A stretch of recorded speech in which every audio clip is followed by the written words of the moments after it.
Hi there, and welcome back to this class about presidents and their politics.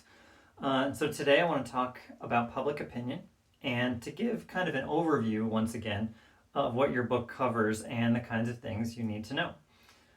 I'll be talking more, of course, about some of the more practical aspects of being able to do this work in this unit. But for now, let's give a little bit of a rundown, an overview of history that I think is in order, as your textbook covers it so masterfully. First of all, to talk about public opinion, to break down exactly what the term means. And you're worried, if you're a leader, of course, about what your public thinks. And when I say public, I do mean the people. Public is another word for people, of course, and defining that word is sort of half the battle. And as you all know, the public didn't mean all of the people, certainly for arguably the majority of American history.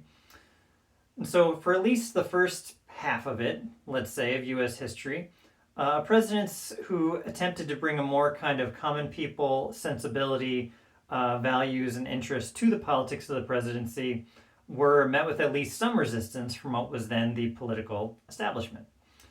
But they were also met with resistance from industry leaders and leaders of other types as well. So it seems that there are growing pains whenever the electorate is expanded, or certainly whenever the idea of a public really does expand in and of itself. And those are not always the same thing. And your book talks quite a bit about Jackson and Lincoln, or at least a little bit about both Jackson and Lincoln. Andrew Jackson is, of course, this figure that was seen as kind of ushering in an era of the common person. The common man, as it was called when he was elected president. And part of this is due to, in 1824 and 1828 elections, part of his messaging strategy, as we would call it today, was in building a kind of mass movement of people who were sick and tired of the way Washington politics was run. In other words, he wanted to go around to all of the existing and possibly new voters and get them to participate in the political process by voting, which most of them had never done before. He and his lieutenant, Martin Van Buren, were very good at this, to the point where there's virtually a caricature of history of what Jackson's inauguration, particularly in Washington, was beginning. It was beginning a new time when people would just kind of come into the White House and put their, I think the idiom is the dirty boots all over the furniture in the White House. And, that's the image that comes to mind, and I believe there's some artwork to that effect as well. So Jackson and his fiery rhetoric would kind of demolish existing norms about the way government was run. So, for example, two things that he did that were sort of particularly outrageous was one was he decided to veto the charter, the re-charter of the Bank of the United States. And this, despite the fact that the Bank of the United States had its hands and sort of its tentacles in every major aspect of the American economy at the time. And the bank was championed by people like Henry Clay, who, besides being a senator, he also moonlighted as a lawyer for the Bank of the United States.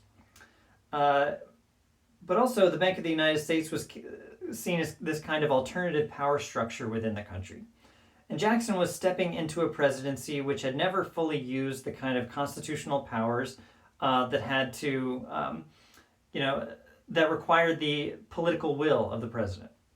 So he decided to veto the bank after a long kind of rhetorical battle with its supporters and say things like, "The bank is trying to kill me, but I will kill it." So that was one of his noted but possibly apocryphal lines. It's very probable that it's true, but we don't really know. But he decided to veto the Bank of the United States, ushering in what would be a recession caused after he left office. So it took a couple of years, and it didn't move at the speed of light as the economy does today, seemingly. But the resulting instability of the currency and the banking system made it very difficult to maintain a relatively free economy for the vast majority of people. So his successor was his lieutenant Martin Van Buren, who was elected in and of his own right, but he didn't win a second term, largely because of that panic of 1837 that really lasted several years. So Jackson is kind of seen as this tribune of the people, bringing in, Jacksonian democracy is the phrase, that is supposed to be a democracy inspired by acting on behalf of the people rather than on behalf um, of the nation's institutions. Rather than on behalf of the nation, excuse me. So even though those are supposedly the same thing, the people are seen to be the people and the public and the nation. Let's see, the idea is that acting on behalf of the people seems to be a far more participatory and honoring of individual people's status of influencing the government. So let me try that again. So what that's supposed to mean is that acting on behalf of the people is making it seem like there's a participatory government and that honors kind of individual decision making at the electoral level or at the public's level, rather than influencing the government on behalf of the interests that supposedly govern the elected representatives' priorities personally. So Jackson was seen as having painted this image of himself as a tribune of the people. And his second kind of standard smashing event had to be the tragedy of the Trail of Tears. Even though the Chief Justice at the time, John Marshall, who we discussed in other lectures, issued a ruling from the Supreme Court's bench that Jackson could not simply break a treaty with the Cherokee Nation without consequences and march them from forcibly from Georgia to Oklahoma to this new kind of reserved land. There's again an attribution, a quotation that Jackson supposedly said, and we'll never know if it's accurate, but Justice Marshall, here it is. Mr. Justice Marshall has made his decision, now let him enforce it. Meaning, Jackson can do whatever he wants. He's the one with the military, he's the one with the executive power, he's the one that's supposed to be enforcing the law. And he says that if the Supreme Court likes the decision so much, let them enforce it, which of course they couldn't do. So he figured he would just use the veto to express a policy preference and manifest it. But then he could also use his power of executive action to virtually overrule and disregard the precedent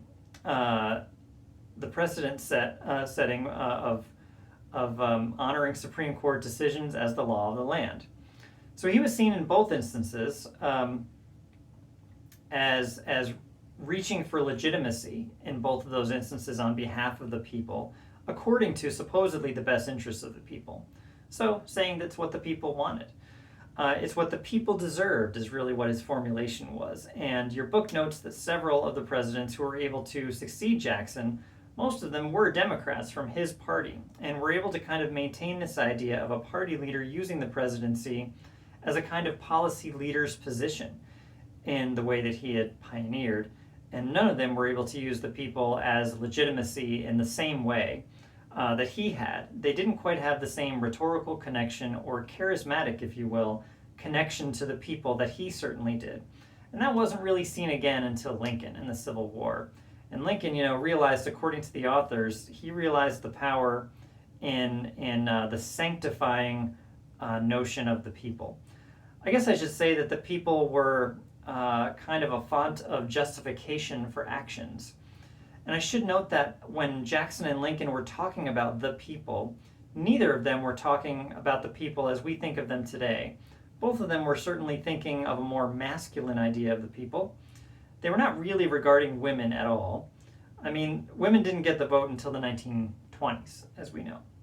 So that is, of course, half the population. And in younger folks as well, what, of course, the enslaved population and Lincoln, did try to at least set free the enslaved population. And then it wasn't again until the Civil War that really the full weight of the Emancipation Proclamation and then the 13th Amendment ending legal slavery in the United States were formerly enslaved peoples able to vote and participate. Did any of the radical Republicans really realize the power of granting the vote to this new constituency of what were called freedmen? And so Lincoln never really conceived of, of that when he talked about the people. I think it's fair to say he was not including the population of enslaved peoples as people. So he was talking about where the people were everyone who was sort of a white male and not necessarily a property owning male, so not so far off from Jacksonian democracy, although he was in the opposite political party. It was a little more expansive than Jackson, and because the white male in the North was newly involved in either industry or in agriculture, as he was in the West. So Lincoln was perhaps expanding and refining the idea of Jackson's Tribune of the People message, but again, he was of the other party. And I should note that to the extent that this matters, makes Jackson's party, the Democrats, and those who opposed him, the Whigs, led by Henry Clay, who I mentioned, Lincoln considered himself to be a student of Henry Clay and a follower of Henry Clay throughout his life, to the extent that he wanted to preserve constitutional principles and liberty and union above all else. And that was something that he agreed with Clay on. Certainly, Clay, who was the architect of most of the compromises that held the Union together, despite their disagreements over slavery and the way the economy was set up. So later in the 19th century, as presidents had begun to see the power of not only building a public policy that built upon the legitimacy from the people, that derived from people's approval and consent and interest, they saw a series of straw polls began to be conducted.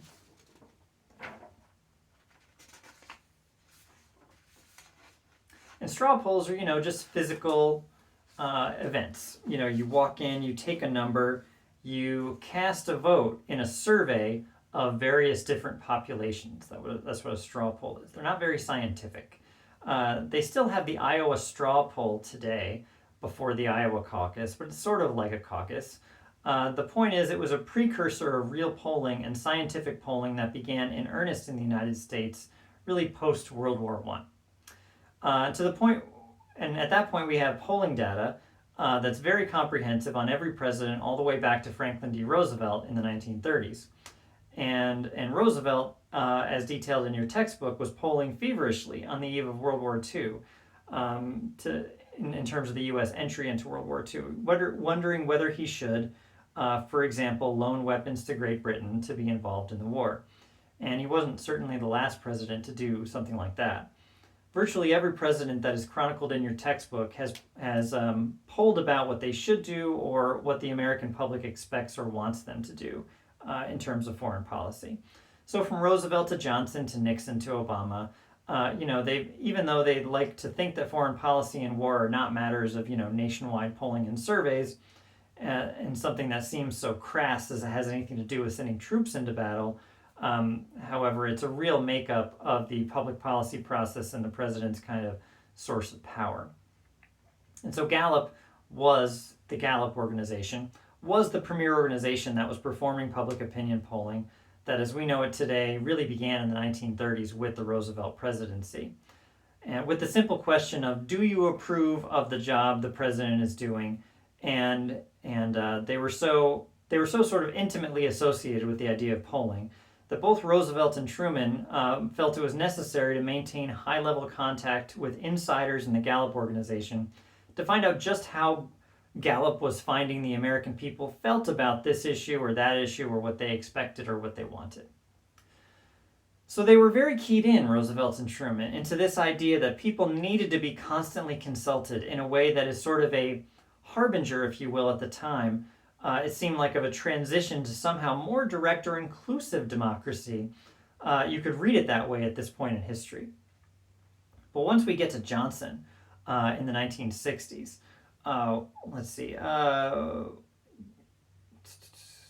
his advisors sent him a memo as detailed in the main textbook.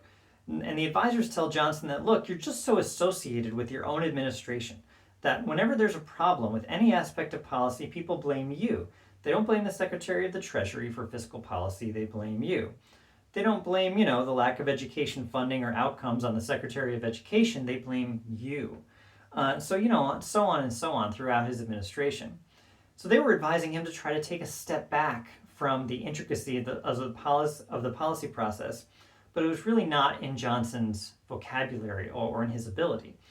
He would put all his issues front and center. He went public. He went over the heads of Congress. He felt like he knew Congress so well that he just needed to go around them and pressure them by getting the public to pressure members of Congress as well, through his own strategy that was in a way brilliant. But it was also overkill. And it was, he sort of lived and died by public opinion polls. And ultimately, his presidency did in fact die because he was simply too much associated with the most foregrounded policy that there was at the time, the Vietnam War. So Johnson was out. And however, there was a long gap between the Vietnam War, between the 20-year gap between the end of Vietnam, and I should say more like 30 years actually, between the end of the Vietnam War and the beginning of the next series of wars in Iraq and Afghanistan, really beginning that cycle in 2001. And so as a country, we weren't as familiar with this scenario, I would say, until 2001. But it was clear to anyone paying attention to politics and paying attention to the news, really, that day, that, the President Bush's public approval rating shot up the day of and the day after the September 11, 2001 terrorist attacks. And it wasn't because he all of a sudden was so great at his job. Pollsters call it the rally round the flag phenomenon. And this is just one kind of perfect example of it, but there are many others. The effect is, here it is. The effect is such that since everyone is so unanimous in their praise of a leader who is besieged on behalf of the public, they decide to approve, or they feel they do approve already, of the job the president is doing before they've had a chance to do any of it. And so, I remember being in college at the time, and we were all just sort of astounded that President Bush was as popular as he was in September and October. And we all sort of believed it. Also, we had a hard time believing it, and we also sort of believed it as well. We weren't immune to it in college as students, and certainly my professors weren't. But we were all sort of thinking that obviously, a college campus is not always, and mine is no exception, it was not always the place to find supporters of that particular Republican president. It was only a short time after he had been elected by a very controversial margin and did not win the popular vote that his popularity began to wane. And there was the whole Florida debacle, of course, in 2000, and yet people thought he was doing great. And simply because, there was this need to respond rhetorically through the presence of the president after the terrorist attacks in New York and Washington. So his approval rating was 90% at this point. His father's at the Kuwait War was also during this equivalent time, 10 years before in his own presidency.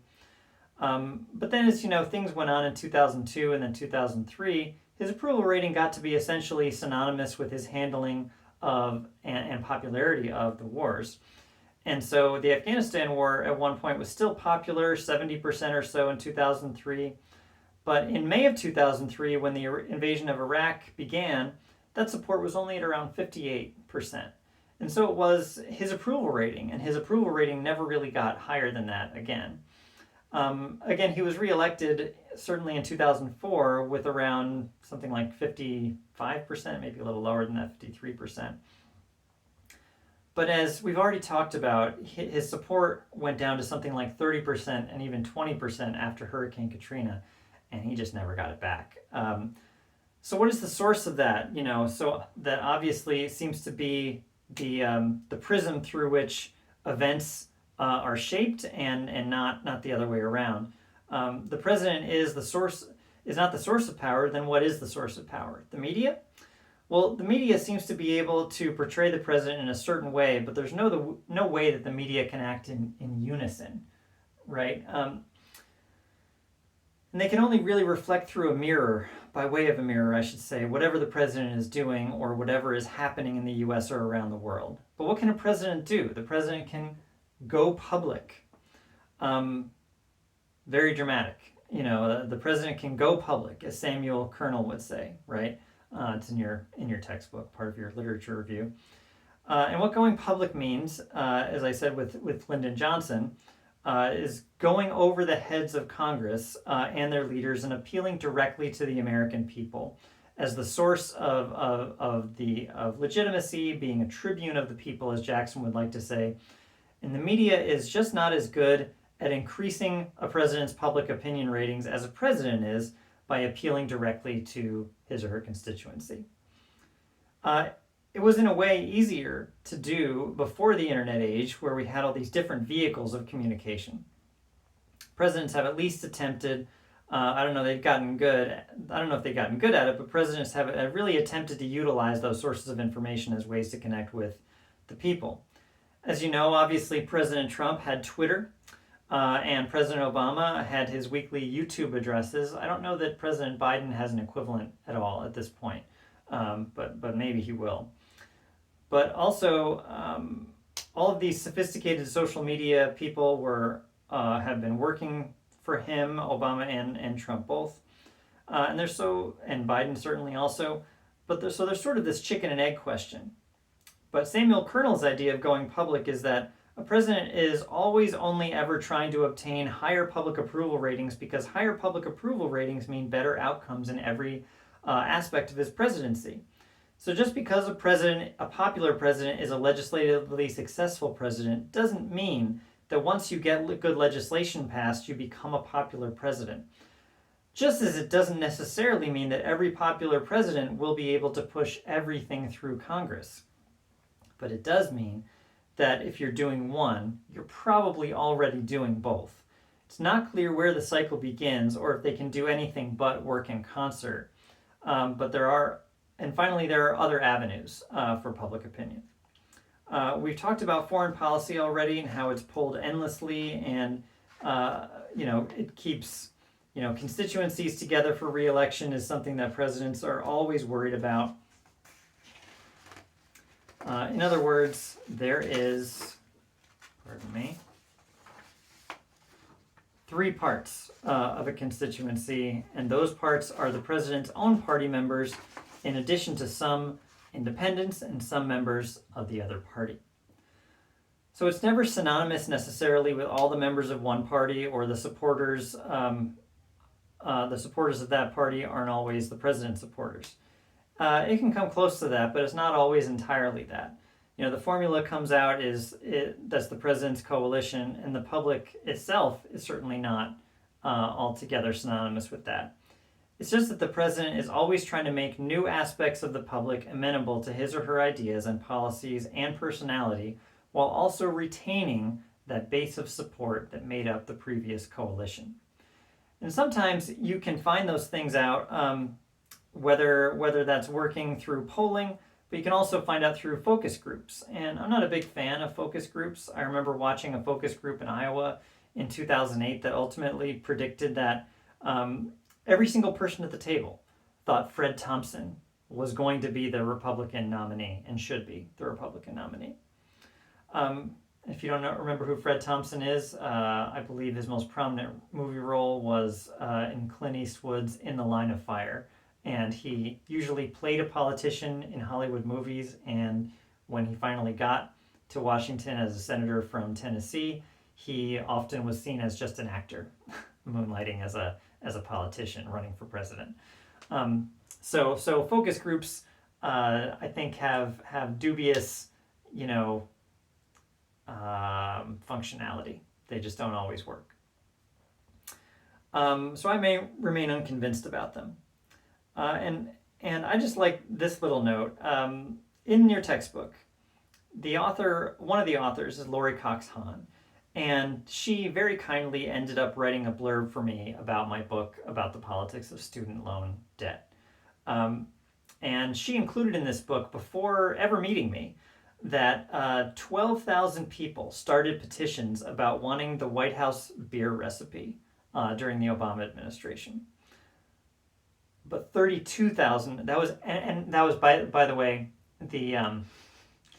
that was at the request of the Obama administration. They sort of egged this kind of publicity along.